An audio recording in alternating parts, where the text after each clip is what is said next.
Daw sa Kuyo, magandang araw po sa salitang Tagalog.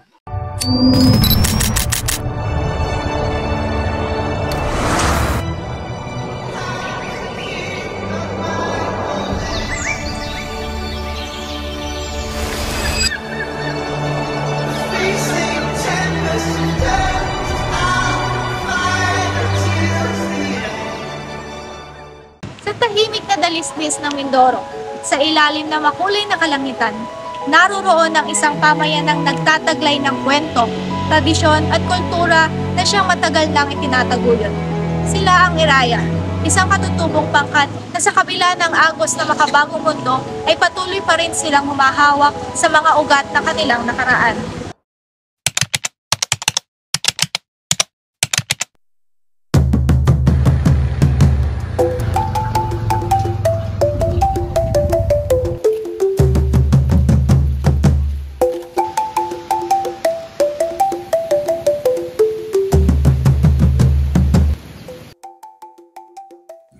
Ang Iraya Mangyan ay isang katutubong grupo na nakatira sa Hilagang Mindoro.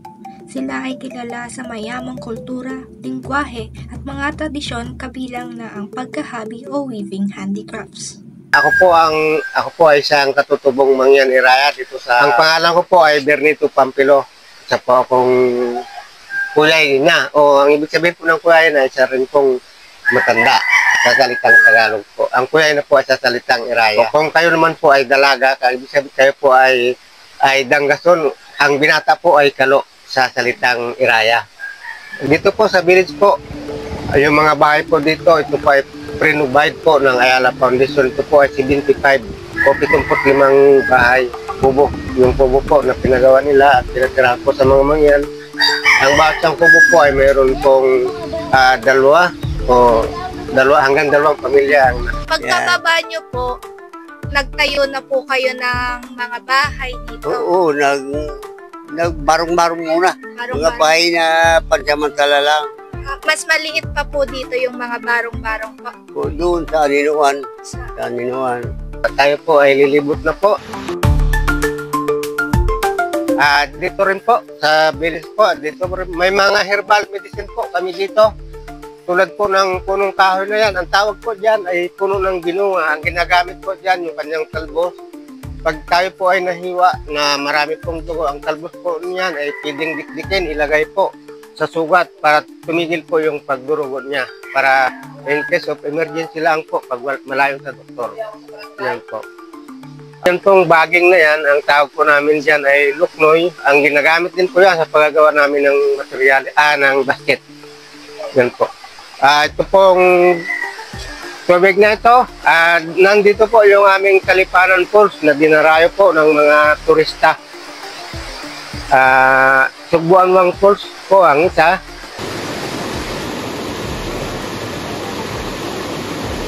Herbal medicine po namin, ang punong kahoy na yan. Ang tawag po namin dyan ay amo, yung ginagamit po namin dyan, yung kanyang balat. Kung makita po nyo yung balat, may tuha. Ang balat po niyan ay sinusunog o kaya ay linalaga. Pag sinusunog po ang balat yan, ang ibig sabihin po ay pantaboy sa bukaw o sa inyo po ay pantaboy sa multo sa salitang Tagalog. Yun po. Yung kanya rin pong bunga, ang bunga niya, bagamat walang bunga ngayon ay ginagamit namin kwintas. Pantaboy din po yan sa multo o sa bukaw sa amin sa salitang Iraya. Ang 10 kubo po dito ay pinagawa po ni Senador Lawrence Legarda. Yung 10 dito. Sige po, tayo na po dito. At dito rin po, meron pa rin pong isang punong kahoy. Ang punong kahoy po ito ay first aid sa binat. Ang ginagamit po dyan ay yung kanyang balat. Ang tawag po dyan ay puno ng anunang. Ang anunang po ay para sa binat. Yung ilalaga po natin yung kanyang balat pagkatapos po ay iinumin. Yan po ang anunang. First aid po sa binat pagkatapos magkasakit, pagkatapos mga anak, yan po ang ginagamit namin. At ang punong nyug po, ang tawag ng mga Mangyan ay parungasi sa salitang Iraya. Sa salitang Iraya po, ang magkasama ay magkaanggat. Yung mga parang puno po, tas mga herbal medicine po. Opo. Po, yun po ay parang approved po or aprobado po ng Opo. Hindi, ano rin po, pero siya ay sa ano ng mga sense po ng sapul at tinamulatan na po para po sa traditional herbal medicine. Tinanim niyo po yung Ang ibang puno po ay hindi tinanim po sa tumuto po. paano niyo po nalaman na Since nga po sa pagka ano ng matanda hanggang sa ngayon, yun pa rin po yun? yun pa rin po Mula ang sa ginagamit sinauna. namin.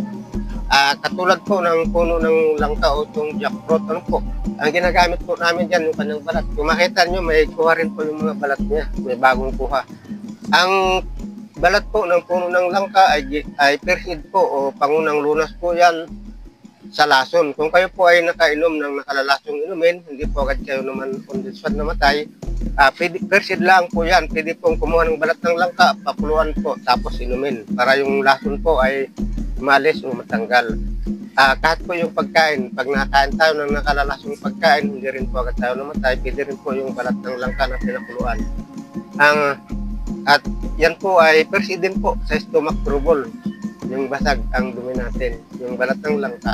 Pero ang dahon po niyan, yung kulay dilaw na, ang ginagawa po ng mga mangyan, sinusunog po yan, pinupulbos, tapos minimix po sa langis, any kind of langis, ginagawa pong antibiotics sa sugat. Yan po ang ano ng puno ng langka.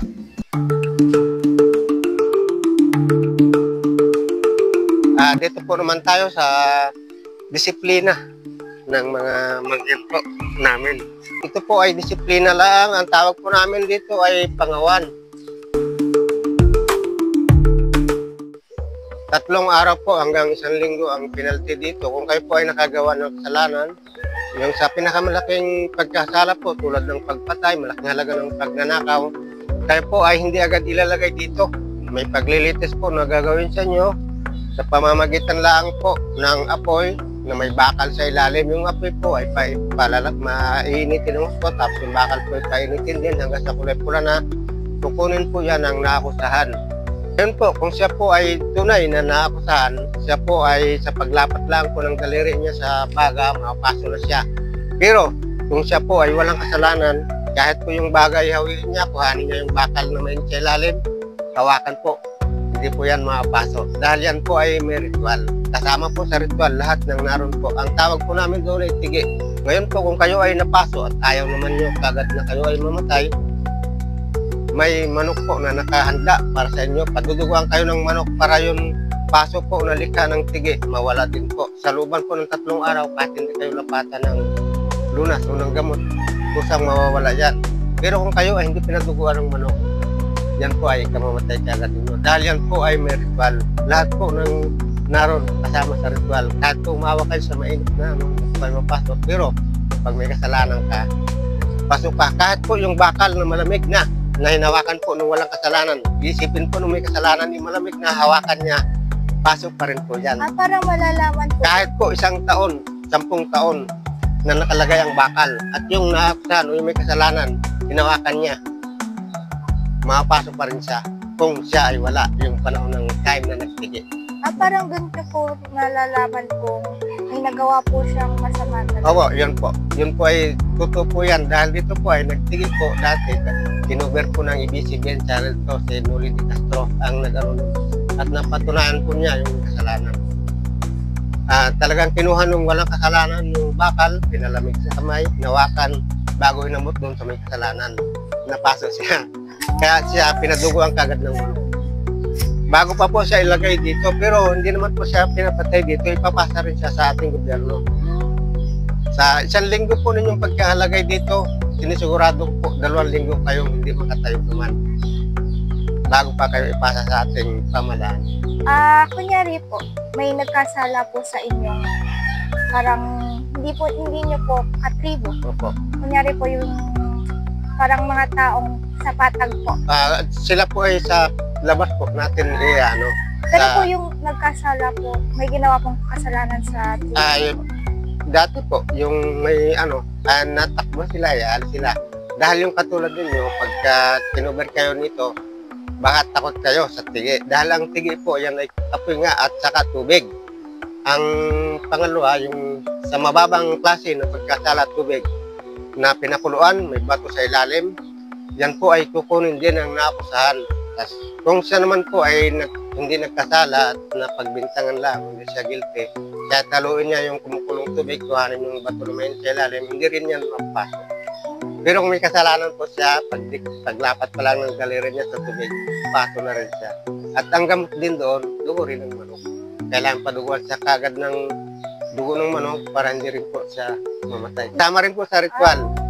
Yung panggatong po na kinuha natin, kasama po yan sa ritual. Yung mga tao po na nakapalibot yan o naroon po, kasama yan sa ritual para hindi po kayo masasaktan kung wala kayong kasalanan.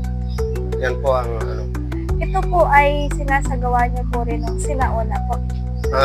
Kahit po, ito po matagal-tagal na rin hindi namin nagagawa. Yung tige ay may 3 uri. 2 na po yung nabanggit ko. Meron pa pong isa, yung pinakamababang uri ng pagkasala, bigas lang po. Bibigyan kayo ng tig 3 hanggang tig 5 butil ng bigas, napakasimple. Pangunguyan po yan sa inyo. Padudurugin po yan sa inyo ng gusto. Padudurain po yan sa malinis na dahon o malinis na plato. Ngayon po, kung may kasalanan kayong ginawa, hindi yan madudura. Kakapit po sa bibig natin, sa labi natin. At ang gamot doon, dugo rin ng manok. Dahil pag hindi kayo napadugo ng manok, ikamatay agad din. Yan po, dahil yan po ay may sumpa ng ritual. At gaya nga na sinabi ko, yung sumpa ng ritual, hindi ka agad nawawala yan hanggat hindi natatamaan yung may kasalanan. At ang ritual po doon sa 3 uri ng pagkakasala, yun pong apoy, 7 taon kang magpapatay ng baboy para tuluyang mawala yung sumpa ng ritual sa inyo. Sa 1 taon, 1 baboy, hindi naman 7 taon pa. Sa ganyan po at hindi. Pero yung sa tubig naman po, manok lang po. Kada 1 buwan, 7 buwan po, 1 buwan, 1 manok ang papatayin mo para po matanggal yung sumpa ng ritual sa inyo. Dahil pag hindi kayo nagpatay niyan, kahit nawala yung paso, kayo naman po ay magkakasakit lagi. At tuloy-tuloy din hanggang sa mamatay ka sa loob pag hindi ka nagpatay ng... Dahil yun po ang pinaka-ano sa inyo, parusa, na gagawin sa inyo hanggang sa mamatay ka. Yung mga anak mo, ganyan din po ang mangyayari. Kaya kailangan magpatay ka talaga para mawala, matanggal yung sumpa ng ritual sa iyo. Yan po ang ano ng tige. Tige po ang tawag namin doon. But, ano po? Bago po kayo mailagay dito. Katanong ko lang din po. Kunyari po, yung dalaga po sa tibo niyo po, tapos po, nagtanan po siya dun sa kagaya po na, ano pong gagawin doon? May parusa din po? Ano po, pag nagtanan kayo, hindi na po parusa ang binibigay sa inyo. Parang kayo po ay, kumbaga katulad po yung nag-asawa dito sa amin, kung sa nagturbisyo siya. Alam niyo anong turbisyo? Nagsilbi siya. Yung lalaki po. Mga ilang buwan po para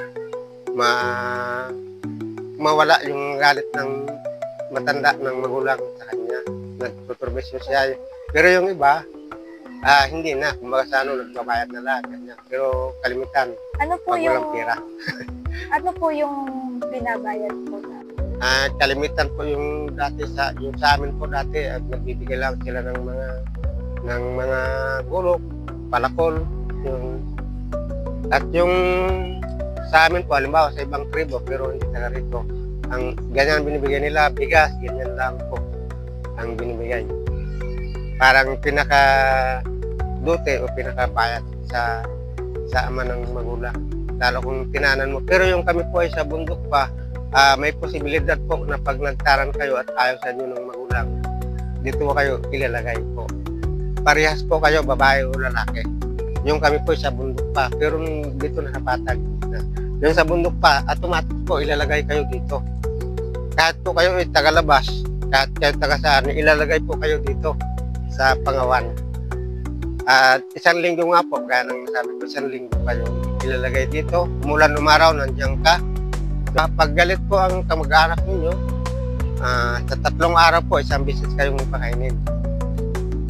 Ganyan po ang ano namin sa bundok pa. Tapos, mayroon pa pong isa. Hindi po agad ilalagay kayo dito. May palo po, 24 palo ang ibibigay sa inyo. Garote po yung hampas. At mayroon po silang 2 uri ng na tagapalo. Isa pong matanda, katulad ko. Tapos, ito ang segunda. Ito ang papalo doon sa may kasalanan. Ako ang unang papalo dito. sasabihin ko ganyan kalakas. Ngayon, pag hindi niya binigay yung lakas na binigay ko sa kanya, madudublihan siya. Kaya ibibigay niya talaga kung ano yung lakas na binigay ko. Ganyan po yung kami sa bundok pa. Bago po kayo mailagay dito sa Pangawan. Talagang gamit po namin yan. Tsaka yung tubig na ginagamit namin sa yan ang kalimitan namin ginagamit. Dahil yung apoy, ang tendency po ng apoy ay may kasabihan ng mga mungyan, yung mga nagtitigi. Pag apoy ang ginamit nyo, yung mga halaman po ay mawawala ang bunga. Ang tubig po ay liliit. At dati po yung nagtigi dito, kung nyo itong tubig namin dito, halos mangga na lang yan. Dahil yung ginanap ang tigi dyan po sa taas. Ngayon po yung tigi, hindi naman natin pwedeng gawin sa dito. Yun po ay kailangan naliligiran ng tubig. Para yung sumpa ng ritual, hindi masyadong kasi yan po ay matutuyo yung mga halaman. At talagang nangyari naman po yun, yung nagtigi dito.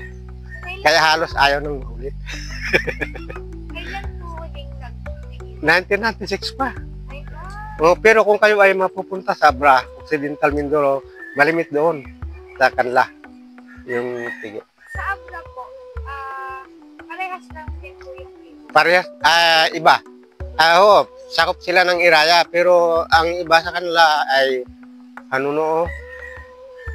Sa San Jose po, boundary na po yan ng Iraya, Hanuno na papunta doon. Hanuno na po sila. Ano po yung, saan po yung parang purong tribong Iraya po? Ito na po ang sentro natin, Puerto Galera.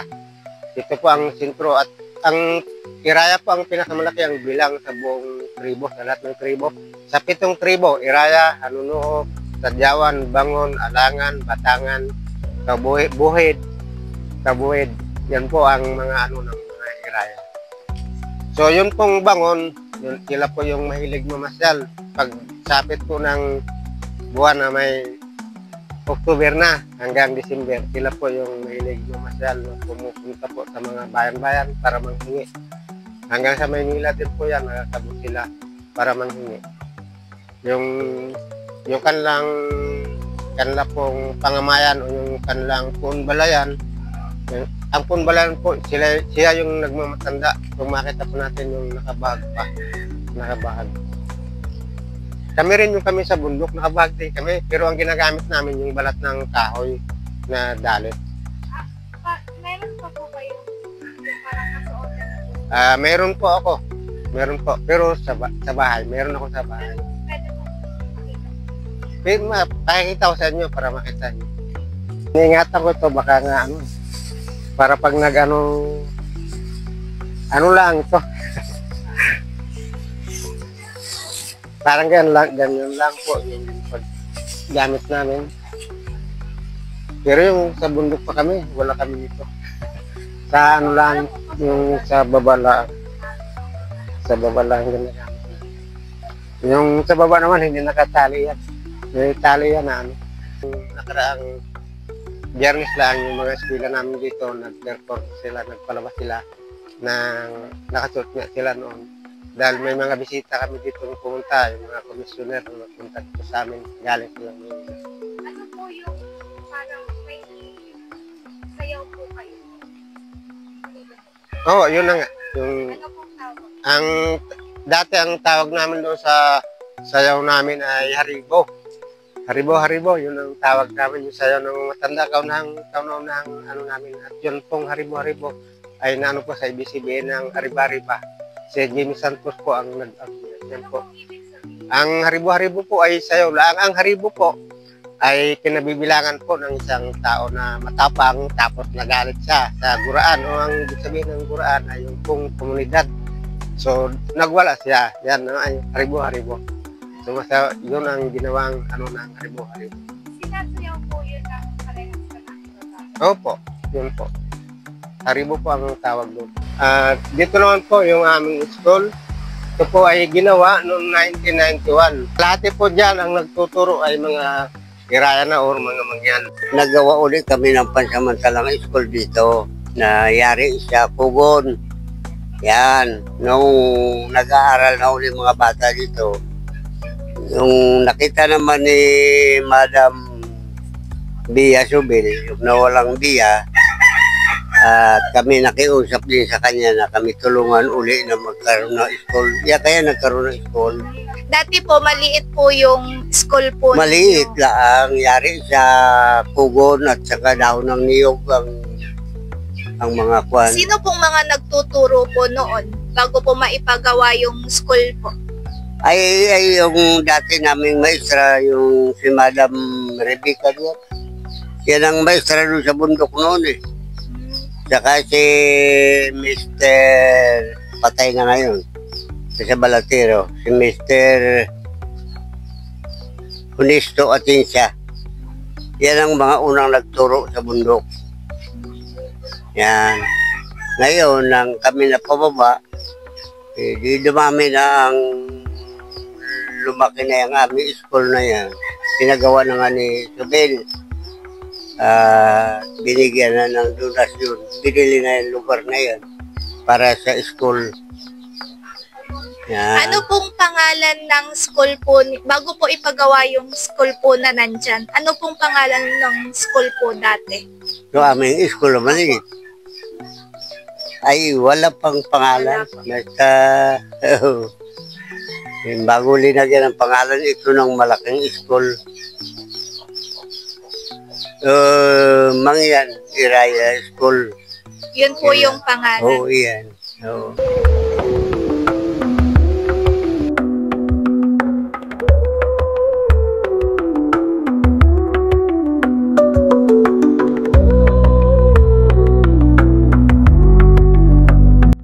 Mula po sa bundok, paano po kayo napunta dito? Pinababa po kami ng ating pamahalaan para po yung mga bata ay sa pag-aaral po. Kasi dahil yung mga mangyan po yung kami sa bundok pa, kalat-kalat po kami, tapos kung isang gabi, isang barong-barong ang tinitirhan namin. Ngayon, kinuha tayo ng gobyerno yung mga mangyan para bumaba dito sa baba. Since 1986 po, baka hindi pa kayo alam. 1986 po kami pinababa dito ng gobyerno. Pero bago pa po yun, marami rin pong kalat ng mga mangyan dito sa baba. Pero po, bago po kayo bumaba dito, parang gubat lang din po ito or... Ito, upo, gubat lang po ito. Malalaki po yung mga punong kahoy dito dati. Maganda yung ng view. Maganda maligot yan sa tubig namin dati. Walang harang na, bago lang yan. 4 years lang. Itong harang na pagan.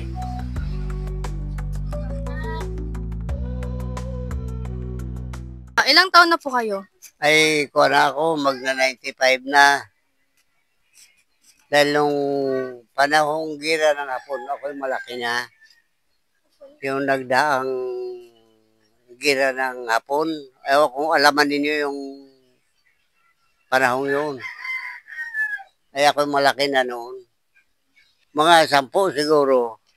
Mga 10 na. Ilang taon na po kayo nung pinababa kayo dito? Ay, yung pinababa dito. Mula nung kami sa Baryuhan. Ay, marami na rin. Ako, hindi na lang sa 30 yata ngayon. Higit na. Marami na nga mga batang nakatapos ng pag-aaral dito. Mantalang kami umalis doon ay merong umabot naman yata ng grade 3, grade 6. Kaya kami sa bundok. Kaya kami napapunta dito, nagkaroon ng isang bagay na hindi namin nakursunadahan. So, di ba, mayroong mga kasama naman tayong nariyan sa ibang grupo, napadaan doon, natagpuan naman ng mga sundalo. Nagkaroon ng enkwentro sila doon. Yan, kami bumaba na dito. Pero sa bagay sana ay nung kami magpulong dito sa barangay ng Aninuan, doon sa may basketbulan, ay sabi kami ay bumalik na uli. Ay hindi na kami bumalik. Dahil nang kung kami babalik, walang hindi laging may imbestiga sa amin. Dahil kami naroon sa bundok. Pag nakita kami ng mga military dito sa babay, marami na ulang nagpunta doon sa inyo. Yan ang kinaayaw namin. Parang Oo. pinapabalik po kayo ng mga... O, kaya babalik. So, sabi, pwede na bumalik ulit doon. May mga bahay kami doon. May school na. Maganda na sana aming school. Pero sino po yung nagpababa po? Sino po nagpababa sa inyo dito? Ay, kami na. Kami na Kayo po. sadya. Oo. Tapos Kami may na. kasunduan po kayo. Oo. Kami na sadya ang nagbabaan. Dahil nang mahirap na eh. Tandaan niyo po ba kung ano po yung, kung ilan po kayo, yung populasyon niyo po nung bumaba po kayo dito? Ay, madami kami. Madami na po. Kami yata ang aming bahay yata doon. Basta yung lahat ng naroon sa sa baryo ay nagbaba na. Oo. Bago po kayo pinababa dito, may mga tanim po kayo na naiwan po O doon. meron, pero pagka ko lang binibisita, yung mga tanim doon sa bundok, oo. Yun, parang yun na po yung sa ngayon po yung binibisitang lupain po. Oo, yan na. Tuloy na, ngayon naman ay awa ng Diyos naman, ay wala naman ang kwan, pero nanatili na rin dito. Dahil nang mahusay dito, at lagi din kami nagpapangita ng mga kasamang mga sundalo. Di alam nila kung may napunta dito kung ano. Mga sundalong Hapon po, Ha? noon po. Ano pong sundalo Yung po ating yun? mga sundalo. Yung mga sundalo po. Diyan sila nagkaroon ng isa nga ang napatay doon. Isang kasamang Bakit po napatay? binaril. Ng sundalo po? Oo. Bakit po binaril? Ay, kalaban daw nila yun. Kalaban po yung, katribo nyo po yung namatay po. O, MPA. Sabi MPA po. oo. Talagang, ako, ang naging takot namin dahil ang sabi ng mga sundalo, ay di may baboy na natamaan ng, may inahing baboy na malaki, natamaan ng bala, binayaran, 5,000. Pero ikaw kung yung tao, hindi kami magbabayad. Ay, alin ang mahalaga yung tao at saka yung baboy. Yung tao? Oh.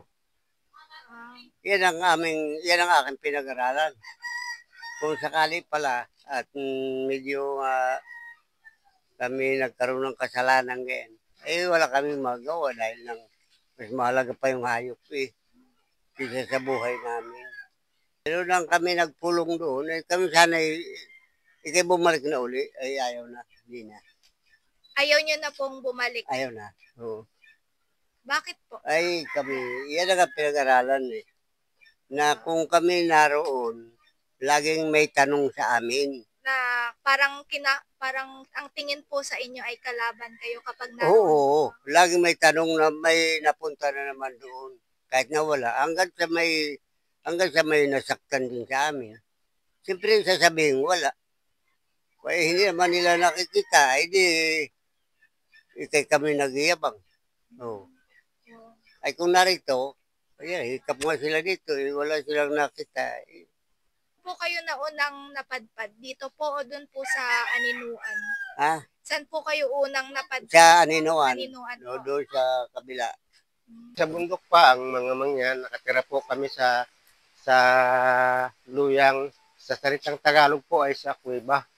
At sa Barong-Barong. Ang Barong-Barong po sa salitang Iraya naman po ay Barangas. Yan. Namin ay Apo Iraya. Yung pinakano ng mga mangyan dati. Apo Iraya po. Pinakarinig yun. Pero may Katoliko din. Mayroon na rin po ngayon. Katoliko, born again po. Ay, di ba? Katoliko, born again Protestant po. Protest.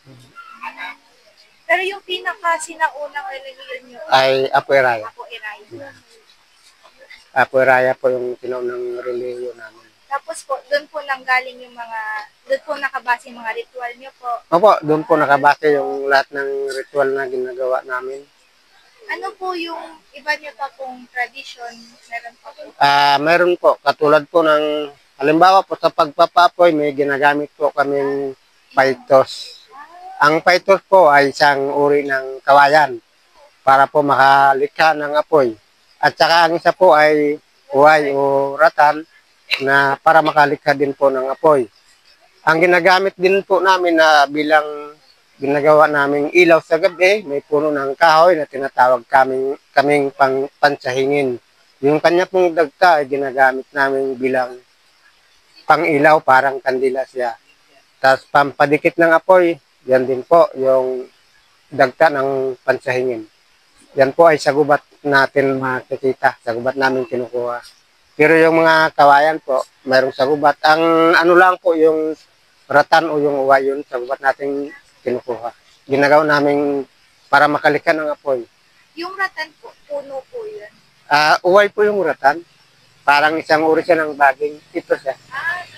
Parang Maliit siya. Ito siya, oh.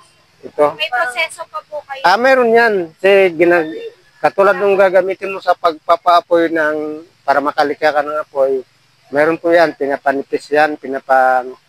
Pero hindi lahat ng uway o lahat ng ratan ay pwede. Isa lang pong uri ng Isa ratan. lang po yung ginagawa po kayo.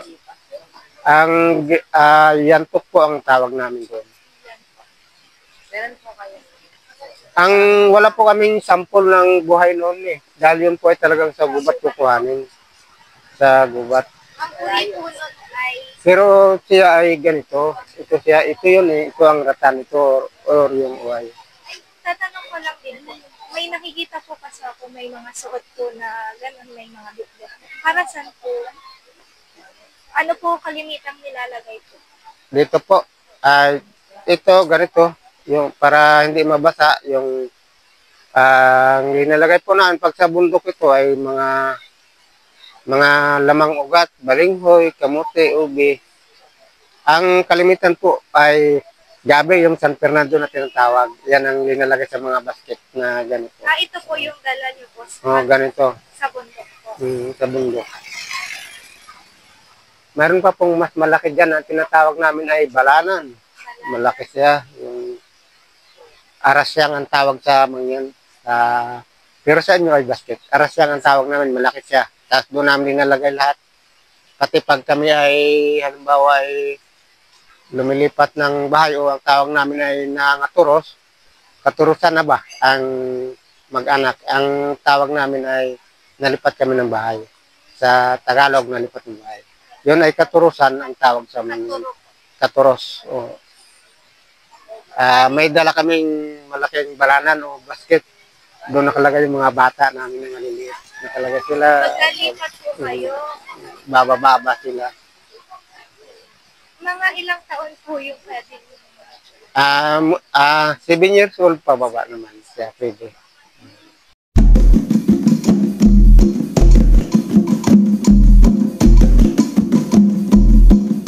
Kayo po ay purong iraya po. Puro iraya. Yung mga narito, puro iraya. Pero ngayon, marami ng tadyawan dito. Paano po napadpad yung mga tadyawan po? Ay di, nag-asawahan yung iraya at saka yung tadyawan. Kaya nadala dito ang tadyawan. Yan, yung babaeng tadyawan, napangasawa ng iraya. Kaya narito ngayon. Dito po, Oo. may tradisyon po ba na parang may pinagkakasundo po yung babae sa Ay, oo. hanggang ngayon po? Ay, sa ngayon ay sila na rin Sila ang parang kuminsan na malayan lang magkasama na yung babae at saka yung lalaki. Hindi yan, iintindi lang ng mga matanda na ikakasal, kung may handa ay magbabaysanan. Hindi katulad nung una, sadyang pag-uusapan niya ng magkabilang panig, babae at lalaki. Pagpupulungan yan kung pwede. Kung pwedeng mag-asawa iyang dalawang yan. Pag iyan ay nung una ang gagawin, pagka nagpulong yan sa pag-iibig ngayon, si lalaki mangahoy, dadalhin doon sa bahay ng babae. Yung kahoy na yan, bigkis na mga gayan. Pag iyan ay ginatong yung kahoy na yan, at may mga bagay na nasira, nabutas yung pinagagatungan ng apoy, nagkaroon ng butas, ay hindi maaari. Ang tawag sa mga iraya ay sagor. Kaya hindi pwede yan. Ano pong ibig sabihin ng sagor? Ay masama nga. Masama po. Oo, masama yan. Pag tinuloy, ay kumisan ay may mangyayaring, agad may mangyayari diyan sa mag-asawang yan. Oo, pagka sabi sagor, parang iyan yung pakita na ay masama. Hindi pwede yan. Pag ganun po, hindi po pinapayagan. Ay hindi na pinapayagan pagka ganyan. Oo. Sa kasal po, may tradisyon din po kayo o ritual na ginagawa bago po ikasal.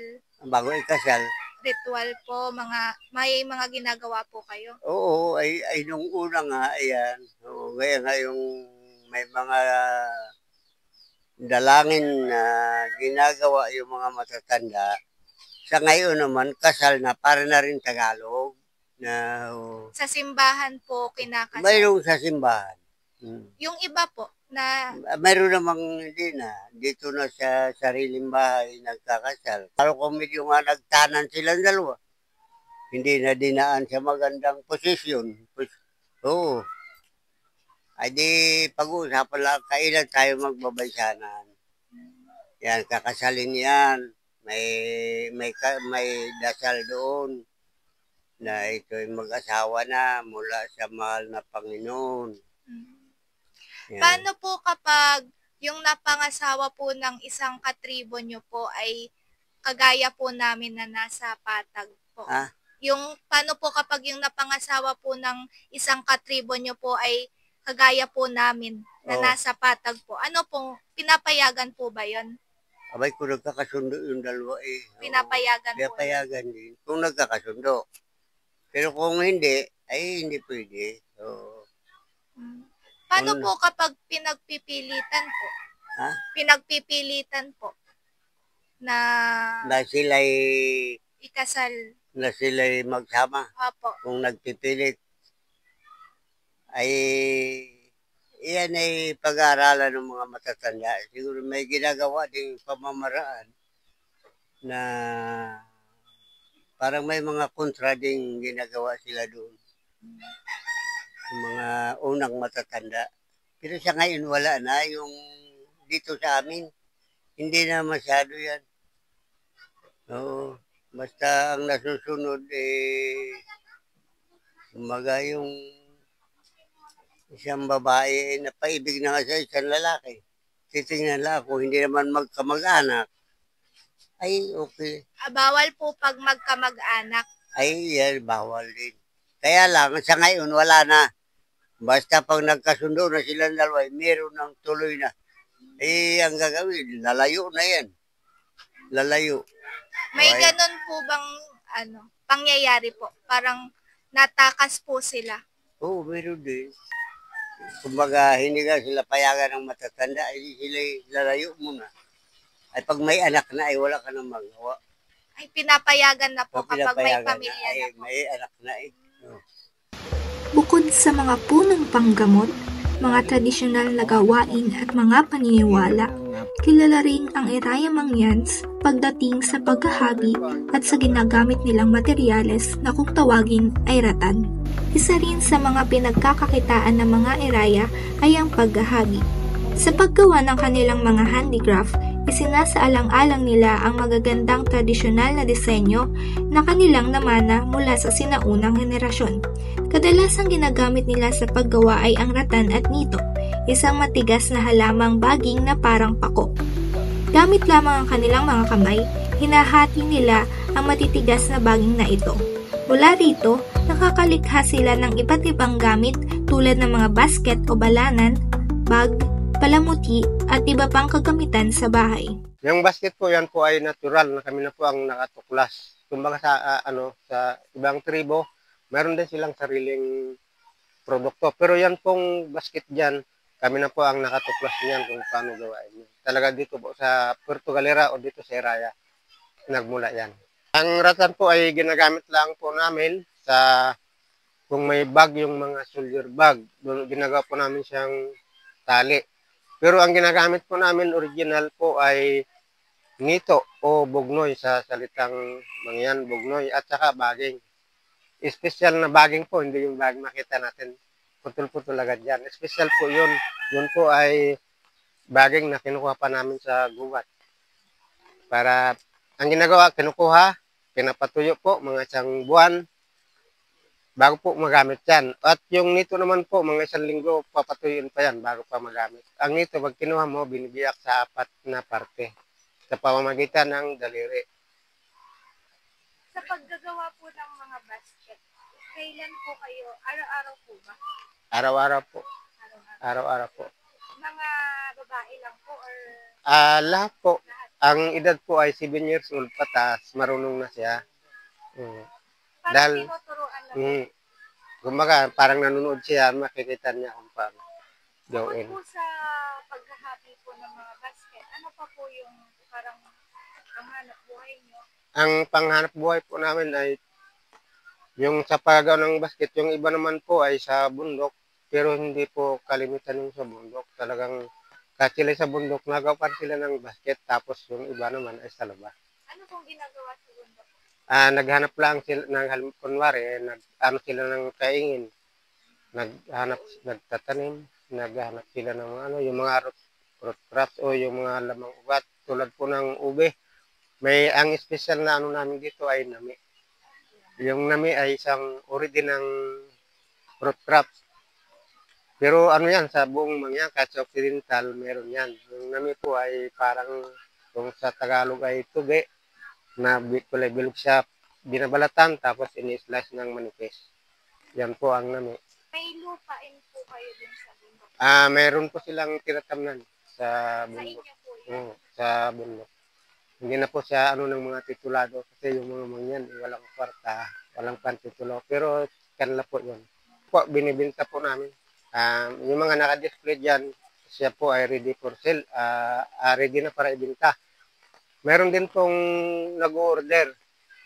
May nag-order sa labas, sa labas. At ang karamihan po ay sa Ayala. Ayala Foundation po. Yan po ang kumukuha dito. Nag-order sila, tapos dinadala nila sa Makati, sa Greenville. Sila po ang regular pong kumukuha. Magkano po yung kita niyo po, kunyari po sa isang araw? Mahirap pong dahil katulad ngayon, ilang araw na pong wala. So, pero kahapon po, meron yung iba.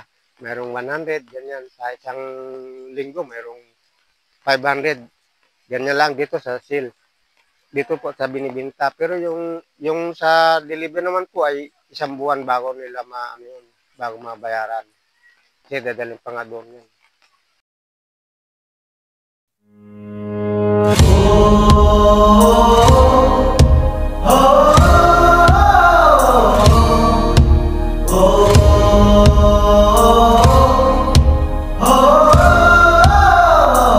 Sa isang araw naming pagbisita sa kanilang komunidad ay maraming kaalaman na naman ang aming nakalap. Mula sa unang pagpasok namin sa munti nilang pamayanan hanggang sa pag-uwi ay amin pa rin daladala ang mga kwento at aral na kanilang ibinahagi. Hindi naman maitatanggi na kamangha-mangha ang paraan ng kanilang pamumuhay. Makulay, payapa at payak lamang. Ngunit mayaman naman sila sa kultura at tradisyon na siyang ipinagmamalaki ng bayan ng Puerto Galera. Sa mga mata kong anigid ka po yun, huwag ang akong dughan. Ganun ay ngalan mo, lang ang sang pito. Di ko magduha-duha o kikang kung mahulog ka, andam kung mahulog uban. Di sana sa tadadon, nining panahon. Ipanumpa kong itikalian o pag-autay ko ang tanan. Ipanumpa kong ibig ko mabuhi ang kinabuhi ko kanino lang.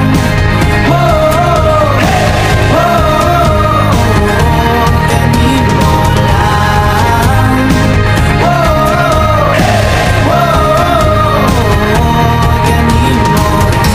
ang galang